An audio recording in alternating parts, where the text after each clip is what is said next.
Hey, John Gilroy here. According to the RAND Corporation, 95% of AI projects fail to reach production. Let's talk about AI in the federal government and reaching production. Hit the music, Manny.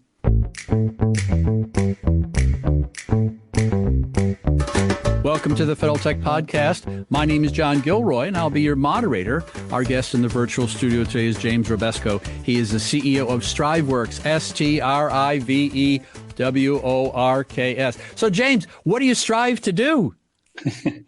Hey, John, great to be here. Yeah, what we're doing at Striveworks is we're really focused on making AI work, in the real world, and you mentioned kind of coming in how a lot of AI pilots don't work. I think from our perspective, there's two big reasons. One is like you don't have them embedded in kind of the big complicated workflows that actually matter. And then the second one is that when the world changes, those workflows are slow to adapt and they're kind of they're solving yesterday's problem when there's a new problem to solve today. Yeah, I remember years ago when you were in college, the big move to the cloud and people would lift and shift and say, it's the same thing as no. You're not taking advantage of that new opportunity. I think that's a similar mindset now, is that you just don't lift, there's a whole different approach, isn't it? Yeah, 100%. When people talked about that shift, I think people a lot of times called it, big data, right? And the whole promise of big data was if I bring all that data together, answers are going to fall out. And that's true, insofar as all that data that you bring together yesterday looks like what the world looks like tomorrow. And, in the kind of like pace of change we're seeing now where kind of, today looks nothing like yesterday and tomorrow looks nothing like today. Like that just simply doesn't work. Yeah, it's big data. It's not good data. It's not accurate data. It's not data that you can use. It's just big. Yeah. That's right. Yeah. When I did my research on you, a couple of words kept popping up. One was the tactical edge and your experience in the DOW. So maybe you can give our listeners a little background on that, please. Yeah, 100%. So, my background, my life, like I spent kind of the first part of my career doing this in electronic market making in high frequency trading. And, one of the things like we really learned kind of deeply in that space was just this idea that, hey, there's a lot of smart people out there in the world. Some of them are a little bit adversarial to what you're trying to do. And if you can't keep pace with them and you can't really, really tailor your analytics and your kind of mathematics to the problem you're trying to solve, it's not relevant. So when we started Strive and wanted to start working, with the DOW and kind of, our other partners in the national security space, the first question you have to ask yourself is like, what problems are you trying to solve? Like AI is not the answer. AI is a means to the end. And so, I think one thing we did very well as a company was get with real warfighters, real end users, and kind of understand how they were trying to solve these problems before we kind of said, hey, like, we've got a solution. Now, what's the problem? It's a little bit of the other way around. Really understand the problem first and then make sure the solution makes sense. It's one thing. I'm going up to New England in the fall, going to see a football game with some friends and hang out there. And I'm sure they have problems in stadiums managing it, and maybe they can use AI for that and Agentic AI. But the problem you're handling is a very tricky problem. When I mean the tactical edge could be in the ocean somewhere, could be in the desert, it could be in outer space. And so all of a sudden, it's not like, the problem of delivering hot dogs to a football game in New England. The problem is it gets so complicated, so complex that people strive for different solutions and they look at Agentic AI, but that has baggage with it, doesn't it? Yeah. And I don't want to celebrate the complexity of it, but let's just unpack it for a second, right? Which is that, we do need to operate on the edge. We do need to operate on unmanned assets, drones, boats, et cetera, right? And so, one answer would be put it all on the boat, put it all on the drone, the compute, the AI model, the whole thing, and that makes sense, but it also constrains you. You can't use the biggest models. You can't use the best models. So maybe plan B is like, hey, you know what? Put the model in the cloud. Okay. Great. Like now you can use the biggest, you can use the best, but you need a connection to it. You need to pass a lot of data back and forth between the edge and the cloud. And so there's no one size fits all answer there. You need to be able to, and this is one of the things that we really kind of focus on at Striveworks is you need to be able to kind of work, I'll use a little bit of jargon. You need to be able to work at every echelon. There's going to be headquarters that are tied in directly to the cloud. And let them use it.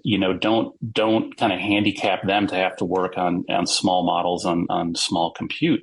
But, for that soldier, sailor, airman who's, literally, truly on the edge, he or she isn't a data scientist, has a job to do, and just needs like the single right piece of data that helps them do their job and nothing else. No, no fuzz, no junk. And getting that right is tricky, but like getting that right is the magic of how this stuff actually like impacts mission. There's a word that people in the DoW use is called a contested environment. And a solution that may work in the lab down the hall doesn't mean it might work in California, but the contested environments are just so difficult. I mean, I talked to a guy in the Navy. He was using a drone inside a ship to do maintenance because you couldn't reach it. Wow. The things were happening that you couldn't even think of these things. And so what gives Striveworks the ability to position itself to work in these difficult environments? Yeah. So it goes back to a little bit of that story I told you about how, like, just understand, like, the world's always going to change, whether it's going to happen on its own or it's going to happen because there's an adversary who's actively changing it against you. You can't wish that away. And so, when you deploy AI to the edge, the number one thing that you got to be fixated on is like, hey, not just how does it work today, but how's it going to work tomorrow when there's a smart guy sitting across the map from me who does something I didn't expect, which means that you don't just put the model out there. You're putting a harness around it that lets it kind of learn, adapt, and essentially like re-optimize. And then once you got that, you're doing things that are, quite frankly, mission consequential. You're moving, you're tasking assets, stuff's flying, stuff's kind of running on the water, and you need to be sure that performs. So, in an older world, in a more kind of paced world where we can say, hey, let's build a model and let's take it to the lab, let's test it every which way by a bunch of human beings. That's an important cycle. But the other part of that cycle is you have to automate those tests. So every time you're changing and adapting that model at the edge, that you're not just kind of introducing risk and introducing the chance of a model going haywire, but you're treating that kind of test and evaluation as like a constant thing. The analogy I like to use, if you're familiar with like the cybersecurity world, long time ago, people thought about this kind of like castle and moat sort of cybersecurity, I've got all my data, that's in the castle. I've got a firewall. I've got authentication. That's my moat. And the problem was like, once you get through the moat, you can do whatever you want in the castle. And that's where this idea of like zero trust came from. Like every single time you want a piece of data, re-authenticate, prove to me that you're allowed to see that thing. And that's kind of this whole zero trust concept. We do the same thing with AI, which is like, hey, it's not just like I built the model, it looked Gucci in the lab, ship it. It's every time I change it, every time I want to send a new piece of data to a model, prove that this model's any good.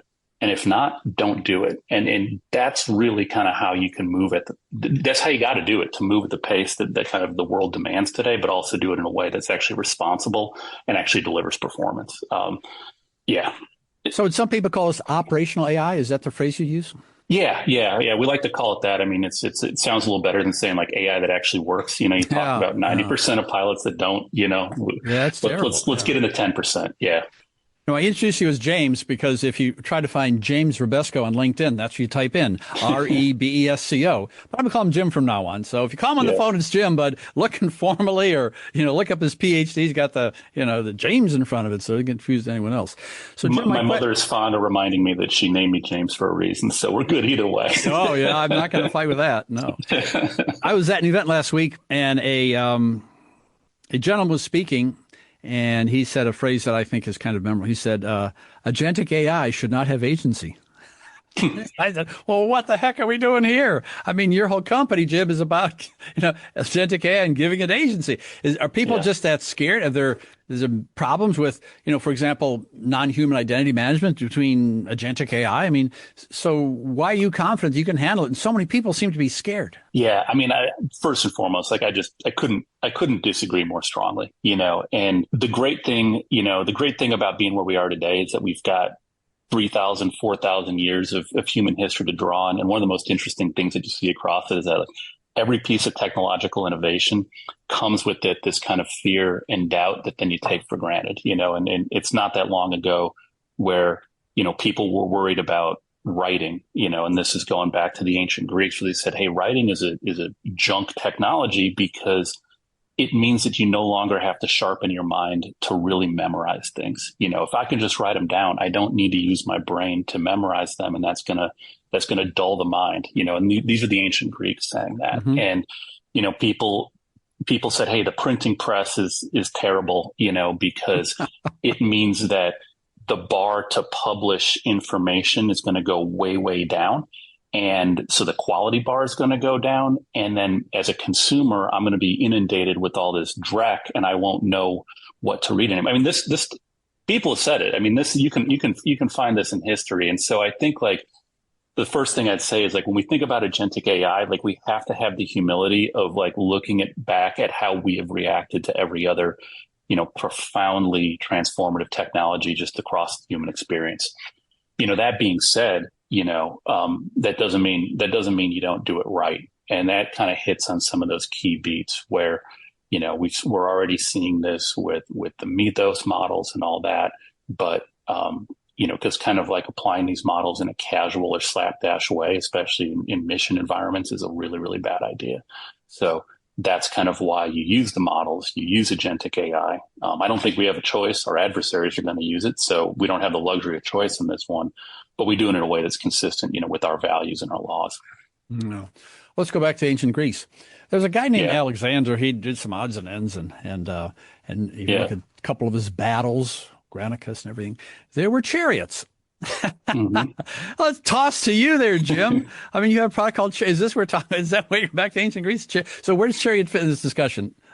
Yeah. So Chariot's the name of our product, our platform. And it's the thing that actually does all this kind of blue collar work we just talked about. So I want to use the best in agentic AI and I want to use it for a mission environment. Well, how do I define what it's allowed to do? How do I continuously test and evaluate it? How do I capture data coming off the battlefield and use that to kind of red team or test the next version of the model? Chariot's that kind of little orchestration layer behind the scenes that's making all that happen. And what that means then is that, both through us and through our partners, folks are able to tap into agentic AI for like really highly consequential mission applications, for intelligence, for sustainment, for fires, for planning, all those sorts of things without it just being kind of this, this is a chat bot, the chat bot suggesting these 4 things, but I got to actually do the work. I'm going to read a quote and you're going to have to tell me who said it. And it wasn't Alexander the Great. So the quote is this: in 36 months, agentic AI systems will be in operating reality across major institutions. We intend to be central to it. That was said by a gentleman named Dr. Jim Rebesco. That's said by you. You plan on being the center of the game here, don't you? Yeah, I was going to say that sounded a little familiar. Yeah, I mean, it's the model isn't the thing. We're seeing that today. The model isn't the thing. The frontier of models is continuing to expand, and it's amazing. It's incredible to see that happen. But the reason that 90% of these pilots are churning or failing isn't because the model isn't good enough.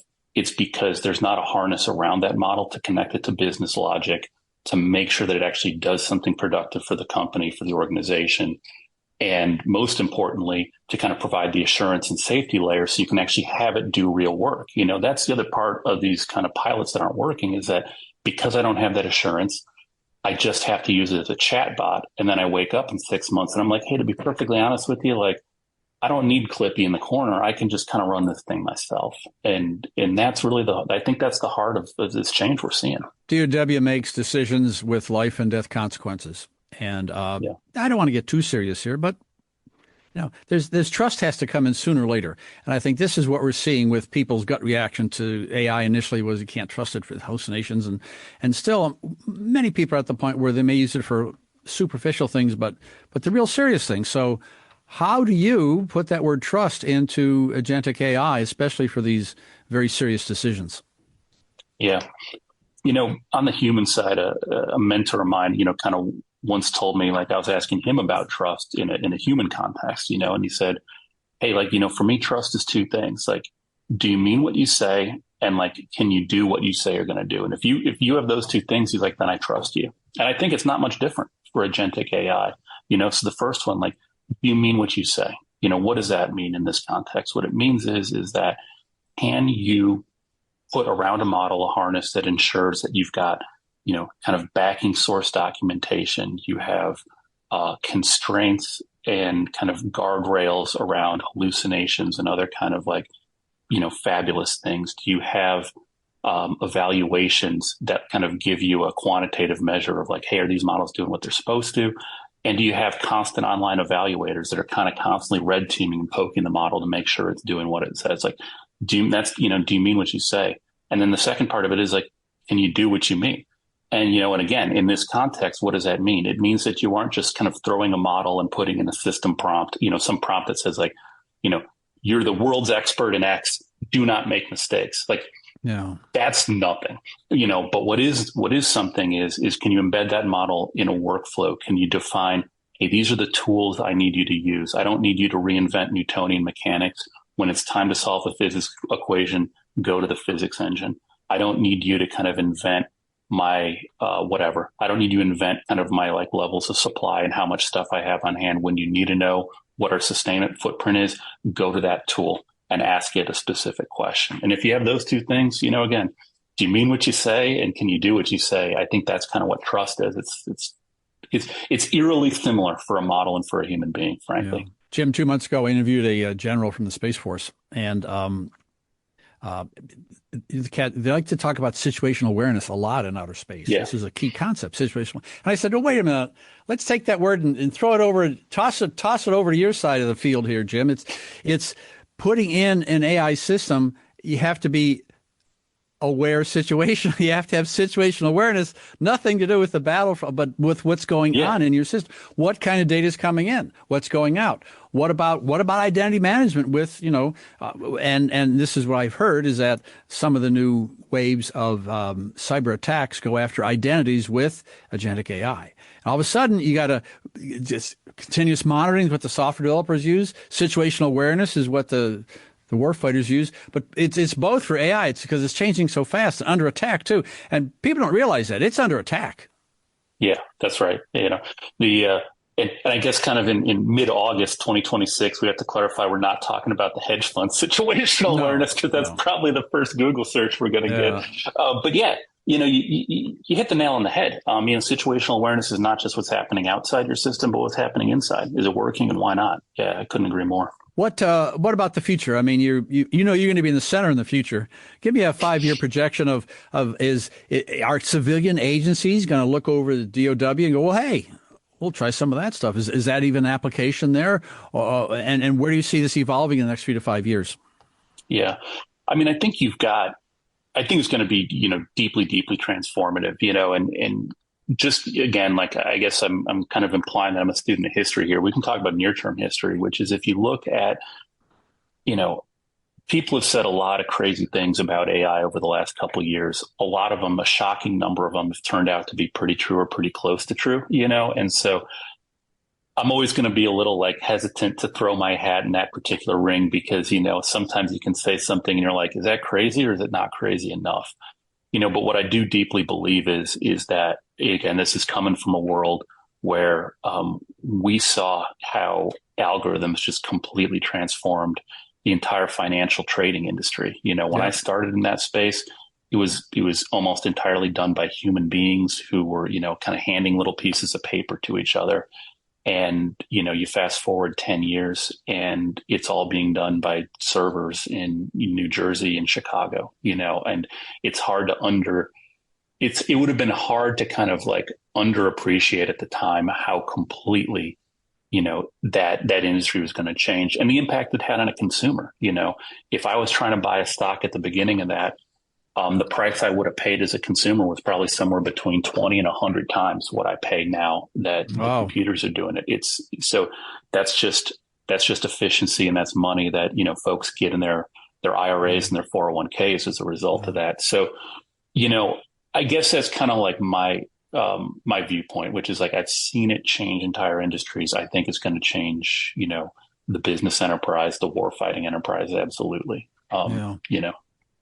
I think you should let the listeners know of a contract you got involved with the Department of the Army, and it's a pretty big win for a small company like yours, and they're really betting on your innovation. So I think there's a lot of trust that is going on between the government and you as far as handling situational awareness, electronic intelligence, satellite data, edge sensor feeds. I mean, this is all serious stuff, and you guys have proven yourself to be very good with it, haven't you? Yeah, I'll go back to what trust is. It's like, do you mean what you say, and can you do what you say? And I think humbly we feel like we've done a pretty good job of both, and we've been very lucky to have, incredible partners in the DOW who, are thought partners with us. They give us the time, they give us the best gift you can give somebody is time and honesty. And they've given us both those things, and it's been terrific. So if people are listening to us while they're walking their dog, they can get more information by going to Striveworks,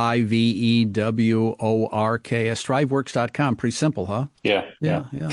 And I mean, Jim's got pretty good videos on YouTube, and he boils down some very complicated problems into some very simple solutions. And I think that's what the ancient Greeks tried to do many different ways, and some failed, some were successful. But, I think the whole idea of going after it is what they didn't back off, and they weren't afraid of going after the Persians and crossing that river. And there you go. That's right. What he did. Yeah. He crossed that river, man. The first battle, he crossed the river. No one believed it. I read about that. Gaugamela. Yeah. I'll bet you guys in the Pentagon studied that one. So, Jim, you go first. You cross the river, and then we'll see what happens. Oh, really? The guy's throwing spears at you. Oh, okay. Anyway, yeah. And I think maybe that's where AI is too. We got a river here. Do you jump in and dive across and try to win, and because if you don't, bad things are going to happen. And I think you hit the nail on the head there, is that we can't put our head in the ground here and just ignore things because it's too serious going on. So good. It is. And I think that's the spot we're in, where if there's kind of one thing I feel very strongly, is that we just simply don't have the luxury of choice in the current geopolitical environment. We've got adversaries who are very smart, very capable, very well resourced. And unfortunately, we have to think about the capabilities that they're going to bring, not just kind of what we feel like doing. And, that's the world we're in today. Great. Well, we're running out of time here, unfortunately. Yeah. You have been listening to the Federal Tech Podcast with John Gilroy. I'd like to thank my guest, James Rebesco, CEO of Striveworks. Thanks, Jim. Yeah, thanks for having me, John. Great talking to you.